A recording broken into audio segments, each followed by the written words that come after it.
안녕하세요. 이동률 목사와 함께하는 매일 성경 큐티 시간입니다.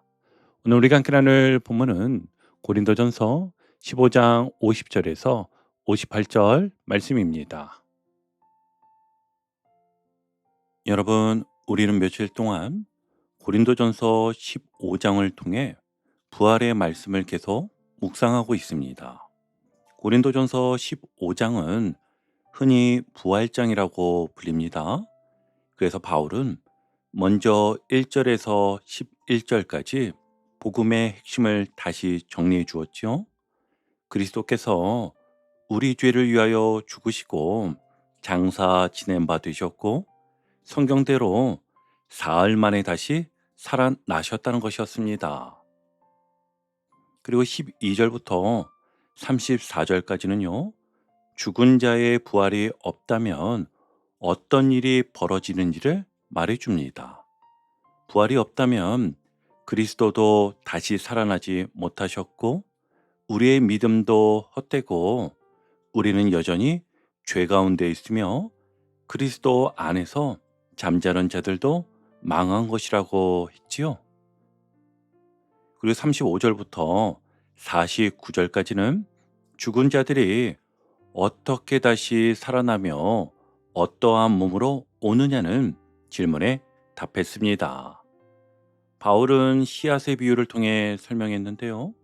씨가 땅에 심기면 그 씨 모양 그대로 다시 나오는 게 아닙니다. 씨는 썩는 것처럼 보이지만 하나님이 주시는 새로운 형체로 다시 살아납니다. 그러니까 부활은 단순히 지금 늙고 병들고 연약한 몸으로 되돌아오는 것이 아닙니다. 하나님께서 주시는 새 몸, 썩지 않는 몸, 영광스러운 몸, 강한 몸, 신령한 몸을 입는 것이었습니다. 오늘 본문은요, 그 모든 부활 논증의 결론입니다. 바울은 오늘 말씀에서 아주 분명하게 선포합니다. 죽음이 마지막이 아니다. 사망이 이기는 것이 아니다. 예수 그리스도 안에서 사망은 삼켜지고 부활의 승리가 완성된다. 그리고 그 부활을 믿는 사람은 오늘 이 땅에서도 흔들리지 않고 주의 일에 더욱 힘쓰며 살아갈 수 있다는 것입니다. 자, 그럼 이제 오늘 본문으로 함께 들어가 보겠습니다. 먼저 50절을 함께 보시면 형제들아 내가 이것을 말하노니 혈과 육은 하나님 나라를 이어받을 수 없고 또한 썩는 것은 썩지 아니하는 것을 유업으로 받지 못하느니라. 아멘. 여러분, 여기서 바울이 말하는 핵심은 이것입니다. 지금 우리가 입고 있는 이 몸, 그러니까 늙고 병들고 약해지고 결국 썩어질 이 몸 그대로는 영원한 하나님 나라를 이어받을 수 없다는 것이었습니다. 그렇다고 성경이 몸을 무시하는 것은 아니었어요. 기독교 신앙은 몸은 필요 없고 영혼만 중요하다라고 절대 말하지 않습니다. 예수님도 부활하셨을 때 분명히 몸을 가지고 계셨습니다. 제자들에게 나타나셨고 못자국과 탕자국을 보이셨고 음식도 드셨잖아요. 그런데 여러분, 그 몸은 이전과 완전히 똑같은 몸도 아니었습니다. 제자들이 문을 닫고 숨어 있었는데도 예수님은 그들 가운데 나타나셨고 엠마오로 가던 두 제자도 부활하신 예수님과 함께 걸었지만 처음에는 주님을 알아보지 못했다고 합니다. 그러니까 부활의 몸은 예전 몸이 그대로 다시 돌아온 것도 아니고 그렇다고 나와 전혀 상관없는 낯선 존재가 되는 것도 아니라는 것이지요. 같으면서도 다르고 이어져 있지만 완전히 새롭다는 것입니다. 어제 바울이 말한 씨앗의 비유를 떠올리면 조금 이해가 쉽습니다. 씨앗과 꽃은 모양이 전혀 다르잖아요. 그래서 씨앗만 보고는 그 꽃이 얼마나 아름답게 필지 다 상상할 수 없습니다. 그런데 꽃은 씨앗과 아무 상관없이 생겨난 것이 아닙니다. 나팔꽃 씨를 심으면 반드시 나팔꽃이 피고 장미꽃 씨를 심으면 반드시 장미가 피어납니다. 모양은 달라졌지만 생명은 이어져 있는 것이었어요. 또 대표적으로 알과 새도 그렇죠. 알만 보고는 새가 날개를 펴고 날아오는 모습을 상상하기 어렵습니다. 하지만 새는 그 알과 전혀 상관없는 생명이 아닙니다. 그 안에 있던 생명이 전혀 새로운 모습으로 드러난 것입니다. 또 엄마 뱃속의 아기를 생각해 보아도 그렇습니다. 예전 부흥 강사님들은 이 예화로 많이들 설명해 주셨는데요. 아기에게는 엄마 뱃속이 전부처럼 느껴질 수 있습니다. 그것이 자기 세상인 것이죠. 그런데 태어나는 순간 아기는 훨씬 더 넓은 세상으로 나옵니다. 아기는 울지만 밖에 있는 가족들은 기뻐합니다. 어쩌면 아기는 자신의 삶이 끝난 줄 알았을지 모르지만 사실은 더 큰 세상이 열린 것이었지요. 부활도 그렇습니다. 우리가 죽음을 생각하면 끝처럼 느껴질 수 있습니다. 무섭고 막막하고 슬프게 느껴질 수 있지요. 그러나 주 안에서 죽음은 끝이 아닙니다. 하나님이 예비하신 더 크고 영광스러운 세계로 들어가는 문이었습니다. 그래서 바울은 말합니다. 혈과 육은 하나님 나라를 이어받을 수 없다고요. 썩는 것은 썩지 아니하는 것을 유업으로 받지 못한다고요. 왜 그렇습니까? 하나님 나라는 썩지 않는 나라이고 죽음이 없는 나라이며 눈물과 탄식이 사라지는 나라입니다. 그러므로 그 나라에 들어가려면 그 나라에 맞는 몸을 입어야 하는 겁니다. 이 땅에서는 이 땅에 맞는 몸을 입고 살았습니다. 숨쉬고 밥 먹고 자고 아프면 치료받아야 하는 몸이었죠. 그러나 하나님 나라에서는 하나님 나라에 맞는 몸을 입게 되는 것입니다. 썩지 않는 몸, 죽지 않는 몸, 영광스러운 몸. 하나님께서 새롭게 입히시는 신령한 몸인 것입니다. 그러니까 부활은 이전 몸으로 되돌아가는 것이 아닙니다. 하나님이 주시는 새 몸으로 완성되는 것입니다. 그래서 51절에서 바울은 이렇게 말하였습니다. 보라, 내가 너희에게 비밀을 말하노니 우리가 다 잠잘 것이 아니요 마지막 나팔의 순식간에 홀연히 다 변화되리니. 아멘. 여러분, 바울이 여기서 비밀을 말한다고 하지요.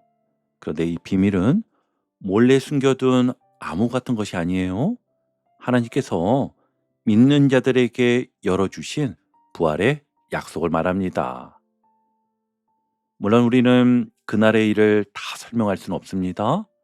마지막 나팔이 어떻게 울릴지, 그 순간 우리의 몸이 어떻게 변화될지, 그 영광이 얼마나 놀라울지 지금 우리의 언어로는 다 담아낼 수 없습니다.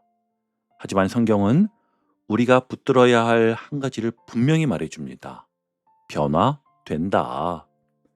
지금 이 몸 그대로 끝나는 것이 아니라 하나님의 때가 오면 순식간에 홀연히 새롭게 변화된다는 것입니다. 52절을 함께 보면 나팔 소리가 나매 죽은 자들이 썩지 아니할 것으로 다시 살아나고 우리도 변화되리라. 아멘. 여러분, 여기서 참 중요한 표현이 나오는데요. 나팔 소리가 나매입니다. 성경에서 나팔 소리는요, 하나님이 일하시는 결정적인 순간을 알리는 소리입니다. 군대가 전진할 때도 나팔을 불고 왕이 오실 때도 나팔을 불고 하나님의 큰 사건이 일어날 때도 나팔이 울리잖아요. 그러니까 마지막 나팔은 이제 끝났다는 절망의 소리가 아닙니다. 이제 주님이 오신다는 승리의 소리이고, 이제 죽음이 끝났다는 선언의 소리이며, 이제 하나님의 약속이 완성된다는 하늘의 소리인 것입니다. 그날에 오면 먼저 주 안에서 잠든 자들이 썩지 아니할 것으로 다시 살아납니다. 여러분, 성경은 믿는 자의 죽음을 그냥 끝났다고 말하지 않습니다. 잠든다고 말합니다. 잠든다는 말이 얼마나 따뜻합니까? 우리가 밤에 잠들면 아침에 다시 눈을 뜨지요. 잠자는 동안 시간이 얼마나 흘렀는지 정확히 느끼지 못할 때가 많습니다. 건강한 잠일수록 분명히 눈을 감았는데 어느새 아침이 되어 있지요. 믿는 자의 죽음도 그렇습니다.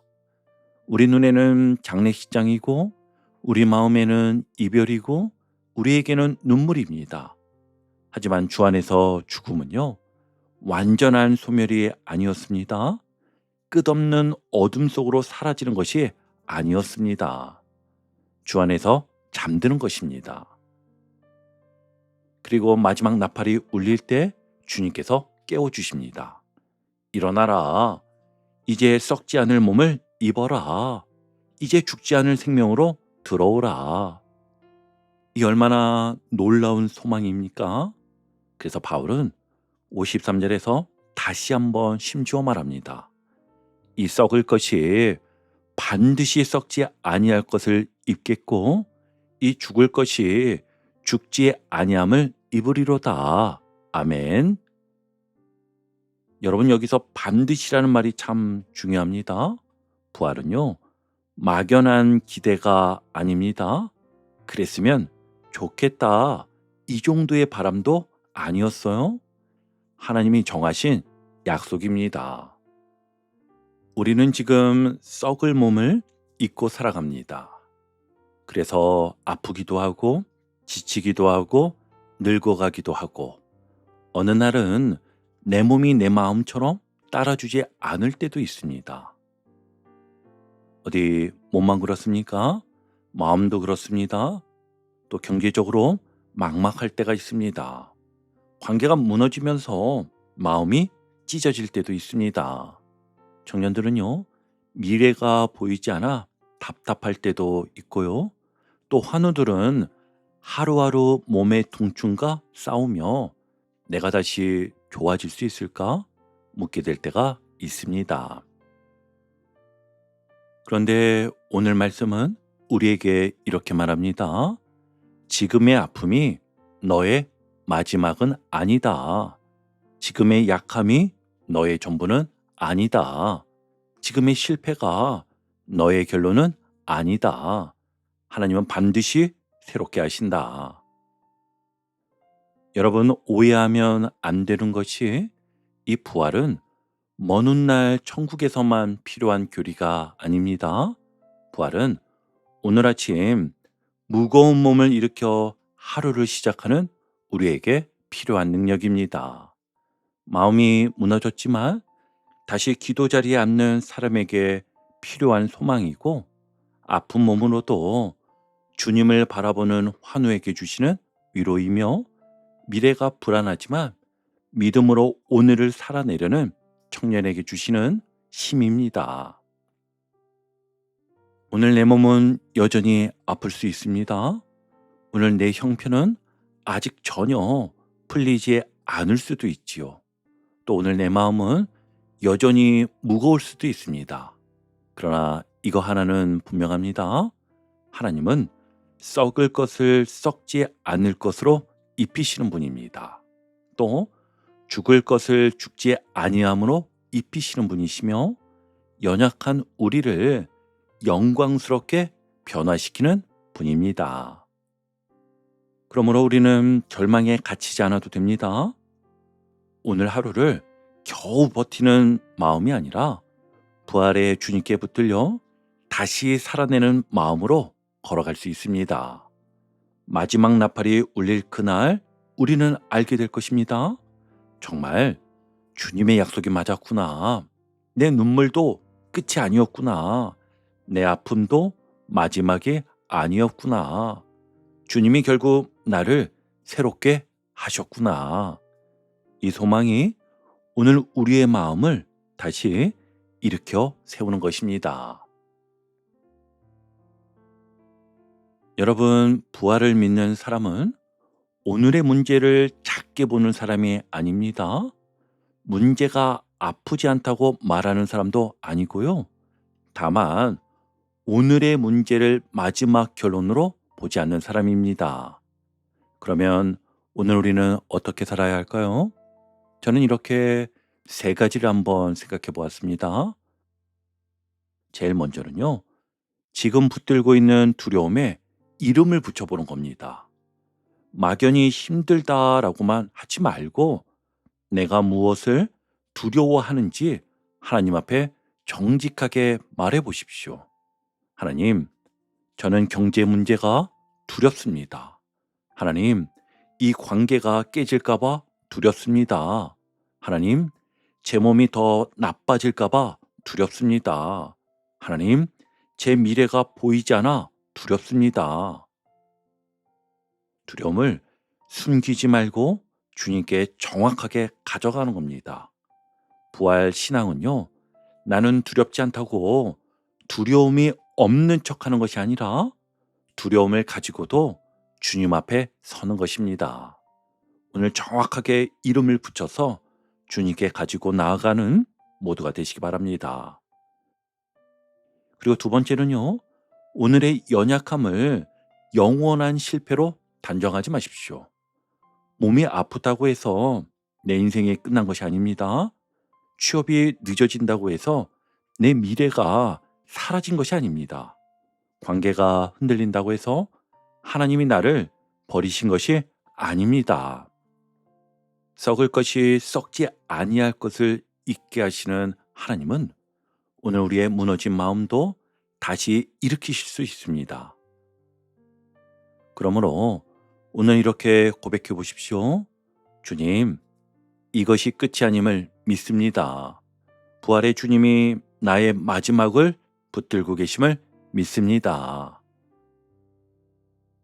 그리고 세 번째는 오늘 하루를 부활의 시선으로 다시 바라보십시오.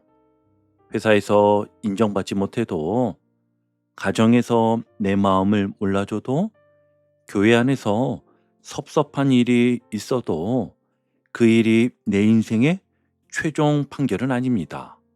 하나님 나라의 유업을 바라보는 사람은요, 오늘의 조개 껍질 같은 일에 모든 마음을 빼앗기지 않습니다.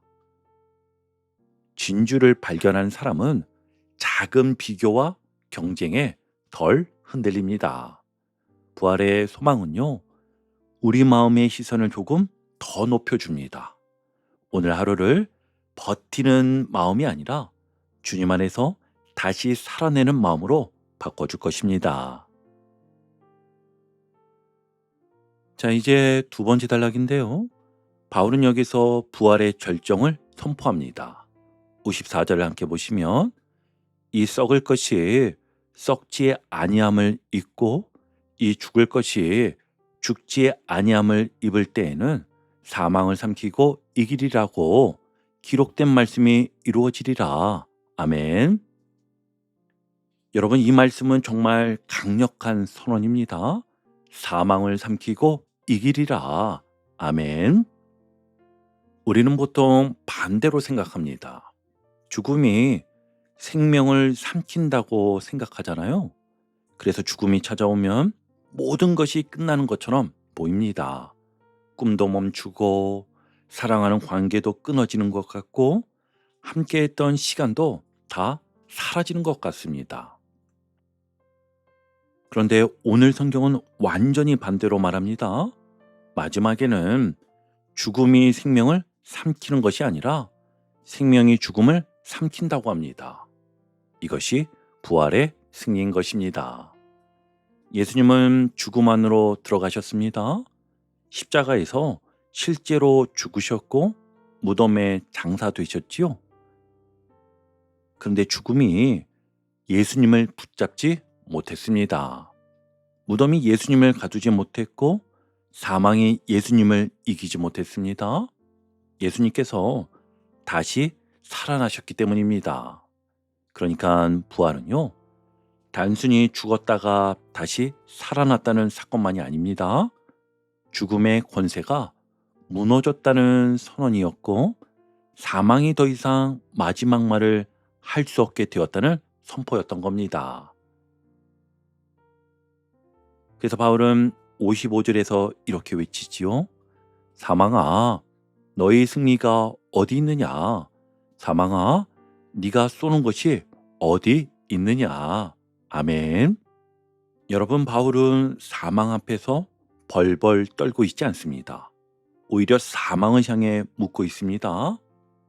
사망아, 내가 그렇게 큰 소리 쳤는데 이제 너의 승리가 어디 있느냐?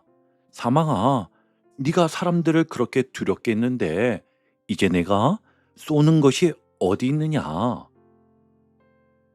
이건 바울이 용감해서 하는 말이 아니었어요. 바울의 성격이 강해서 하는 말도 아니지요. 예수 그리스도께서 사망을 이기셨기 때문에 이렇게 말할 수 있는 것입니다. 여러분, 우리도 인생을 살다 보면 사망의 그림자 같은 순간을 만날 때가 있습니다. 꼭 육체의 죽음만 말하는 것이 아닙니다.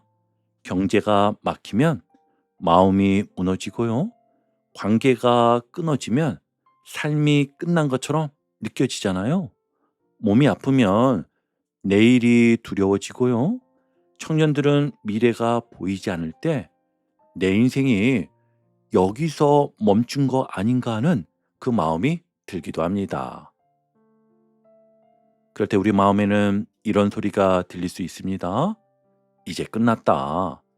너는 다시 일어나지 못한다. 네 수고는 아무 의미 없다. 너의 기도는 헛되다. 그런데 부활의 복음은 다르게 말합니다. 끝이 아니다. 주님이 살아계신다. 사망이 마지막이 아니다. 예수 그리스도 안에서 승리는 이미 주어졌다. 그래서 56절에서 바울은 이렇게 말합니다. 사망이 쏘는 것은 죄요. 죄의 권능은 율법이라. 아멘.